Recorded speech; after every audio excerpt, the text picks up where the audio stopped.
and welcome back. So, Kill Blue Episode 1 review, the craziest hitman to student premiere. If you told me a story about a deadly hitman turning into a middle schooler would actually hit emotionally, I probably wouldn't believe you. But Kill Bill Blue Episode 1 somehow pulls it off and then some. This premiere starts exactly how would you expect. We are introduced to Juzo Ogami, a legendary assassin who feels straight out of John Wick. His opening mission is smooth, brutal, and insanely cool. He's dodging bullets, taking down enemies effortlessly, even using a newspaper as a weapon. Right away, you know this guy is feared. But here's what the episode does differently: it doesn't glorify his life. When Juzo returns home, we see glimpses of something missing: his past, his family, and his daughter. Beneath all that skill and intimidation, there's exhaustion. And then comes the twist. Out of nowhere, he gets stung by a wasp. Sounds random, right? It's not. That single moment flips everything. Suddenly, Juzo wakes up in the body of a 12-year-old. No dramatic breakdown, no over the top reaction. It's handled surprisingly casually.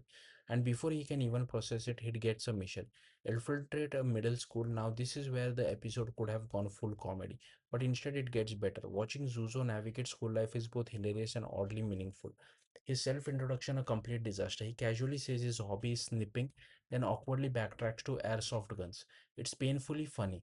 But the real surprise is in the quieter moments. There's a scene where he's just sitting in class learning basic math and he's genuinely amazed by it.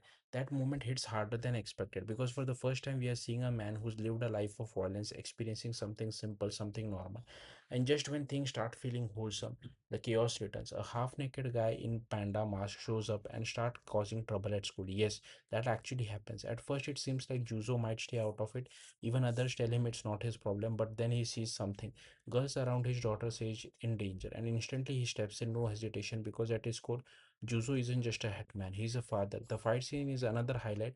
Unlike the opening, this one feels grounded. Juzo isn't as strong in his younger body. You can feel the struggle. He still wins, but it's not effortless anymore, and that makes it more interesting. But what really sticks isn't the action, it's what's come after. The small human moments. Classmate who once found him weird now invite him into the group chat. It's such a simple thing, but for Juzo it means everything. And then comes the ending, a quiet realization. This new life, this school life, it feels more fulfilling than the one he left behind. And honestly, that hits. What make episode one so special is its balance. It blends chaos, comedy, and emotion seamlessly. You come in expecting a wild, over-the-top premise and end up getting a story about second chances, identity, and rediscovering life. Kill Blue episode 1 is way more than just a gimmick. It's fun, unpredictable, and surprisingly heartfelt. If it continues this balance, it could easily be one of the most unexpectedly good anime of the season.